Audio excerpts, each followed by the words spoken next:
కళ్యాణ పడాల ఇంటి వద్ద ప్రస్తుతం మనం ఉన్నాం. ఒకసారి చూసుకోవచ్చు. ఇంకా పూర్తిగా ఇల్లు కూడా కన్‌స్ట్రక్షన్ కాలేదంటే సొంతంగా వాళ్ళకి ఇప్పటివరకు ఒక మంచి ఇల్లు కూడా లేని పరిస్థితి. ఒకసారి చూసుకోవచ్చు ఇంకా కన్‌స్ట్రక్షన్‌లో ఉంది. అదే విధంగా ఉపాధి కోసం ఒక చిన్న షాప్ కూడా నిర్మించుకున్నట్టు మనకి ఇక్కడ షట్టర్‌ని చూస్తే అర్థమవుతుంది.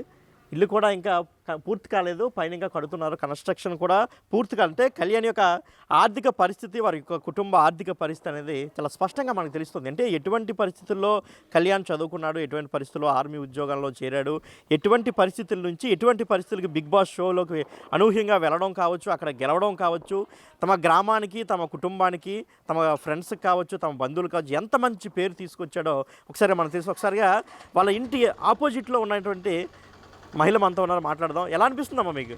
మాకు చాలా ఆనందంగా ఉందండి. మాకు చాలా హ్యాపీగా ఉంది. రాత్రి 2 గంటల వరకు మేము పడుకోలేదు. ఆ కప్పును చూసి మరీ ఆనందం వచ్చింది. కప్పు ఎప్పుడు పట్టుకొని వస్తాడా, కప్పు ఎప్పుడు పట్టుకొని వస్తాడనేసి ఆనందంతో అలాగే ఉన్నాం అనమాట. అంటే మీ కొడుకే వెళ్ళి అక్కడ ఆడుతున్నాడు అనే ఫీలింగ్ కలిగిందా మీకు? మాకు అంతకంటే ఎక్కువ ఫీలింగ్ కలిగింది. టెన్షన్ వచ్చింది, బీపీ అది ఎక్కువైపోయింది. ఎలా గెలుస్తాడా అనేసి అన్నట్టుగా అనిపించింది అనమాట. మా పిల్లలు గెలిచినట్టుగా అనిపించింది. ఓకే, మాకైతే ఇప్పుడు మీలాంటి వాళ్ళకి పెద్దగా ఫోన్ వాడడం రాదు, ఫోన్ అంటే తెలియదు, మిస్డ్ కాల్ ఇవ్వాలి. ఓటు వేసారా? వేసాం, ప్రతిరోజు వేస్తున్నారు. 7 గంటలకల్లా వేస్తున్నాం, తెల్లవారు 7 గంటలకల్లా మిస్డ్ కాల్ ఇచ్చి వేస్తున్నారు అనమాట. మా పిల్లలు ఫోన్లో ఇంకేటి ఇచ్చేసారు, ఫోన్లోనే బెడ్స్ ఇచ్చారు, స్పీడ్ చేసి ఇచ్చేస్తే అది రోజు మేము వేసుకున్నారు. రోజు 7 గంటలకల్లా మేము వేసుకున్నారు. రాత్రి ఎప్పుడు 9 గంటలకు పడుకుని పోయారు మేము. అలాంటిది బాబు మా కళ్యాణం బిగ్ బాస్లోకి వెళ్ళడం వల్ల 11:30 వరకు మేము అలా చూసుకుని ఉన్నారు. సో చూసారు కదా ఎంత క్రేజ్ అనేది. ఒకసారి మీరు చెప్పండి అమ్మా, మీకు ఎలా అనిపిస్తుంది కళ్యాణ్? ఇప్పుడు మీ ఊరు కుర్రాడు, మీ కొడుకు లాంటి వాడు. మా కొడుకు లాంటి అండి, బాగా మాకు పేరు తెచ్చాడండి. చెప్పుకోసం బాగా మాకు అందరికి సంతోషం అయిపోయింది. అంతే మరి. అసలు మీ ఊరికి ఎంత పేరు వస్తుంది ఎప్పుడు అనుకుంటారా మీరు? బాగా వచ్చిందండి, పేరు తెచ్చాడు, అదే చాలు. కష్టపడినందు బాగా చూశాడు మరి నన్ను అడగను.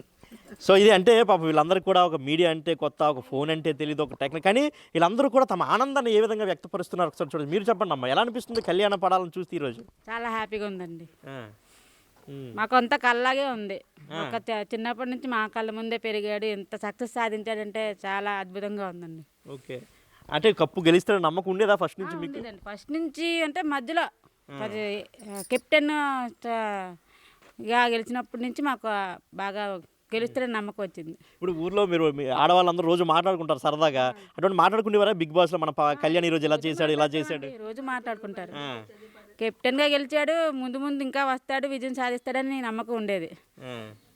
ఇప్పుడు ఇంత సక్సెస్ సాధించాడంటే మాకు గొప్పే కదండి. ఓకే, అంటే ఏమైనా తెలిసిందా ఎప్పుడు వస్తాడు ఏంటి మీకే? తెలియదండి, తెలియలేదు. ఓకే, సో ఇది అంటే ఒకసారి మనం గ్రామాన్ని చూడొచ్చు. ఇంత కూడా ఒక పల్లెటూరు అనమాట. సో ఇలాంటి పల్లెటూరు ఒకటి ఉందని కూడా ఎవరికి తెలియని పరిస్థితి. ఒక విజయనగరం జిల్లా ప్రజలకి కూడా తెలియదు, అంటే ఒక సుందరంపేట అనే విలేజ్ ఉందని తెలియని పరిస్థితి. ఒకసారి చూసుకోవచ్చు ఊరి పరిసరాలు, కళ్యాణ్ యొక్క వీధి యొక్క పరిసరాలు అన్నీ మనం చూసుకోవచ్చు. గ్రామీణ ప్రాంత నేపథ్యం, ఎటువంటి పరిస్థితులు ఈ ఊర్లో ఉన్నాయి కూడా చాలా స్పష్టంగా మనకు అర్థమైపోతుంది. చిన్న చిన్న ఇల్లులు కావచ్చు, ఇంకా పాత ఇల్లులు కావచ్చు, అంటే ఇంకా కళ్యాణ్కి అయితే మరి ఇంకా పూర్తిగా ఇల్లు కూడా కన్స్ట్రక్షన్ కాలేదు. సో ఇటువంటి పరిస్థితి ఒకసారి మనం చూసుకోవచ్చు. గ్రామీణ నేపథ్యం ఉన్న ఊరి ఇదంతా కూడా. ఎటువంటి గ్రామం నుంచి కళ్యాణ్ ఒక పేదరిక స్థితిలో నుంచి చదువుకొని ఒక ఆర్మీలోకి వెళ్ళి అక్కడి నుంచి బిగ్ బాస్లోకి వెళ్ళి ఈరోజు తమ గ్రామానికి పేరు తీసుకురావడంతో గ్రామస్తులందరూ కూడా ఎంతో ఆనందం వ్యక్తం చేస్తున్నటువంటి పరిస్థితి. నిజంగా వాళ్ళందరూ కూడా ఇప్పటికీ కలలాగే ఉంది అని కూడా వాళ్ళందరూ కూడా చెప్తున్నారు. ఇది ప్రస్తుతం ఊర్లో ఉన్నటువంటి పరిస్థితి. కెమెరామెన్ హరీష్తో శివశంకర్, బిగ్ టీవీ, విజయనగరం.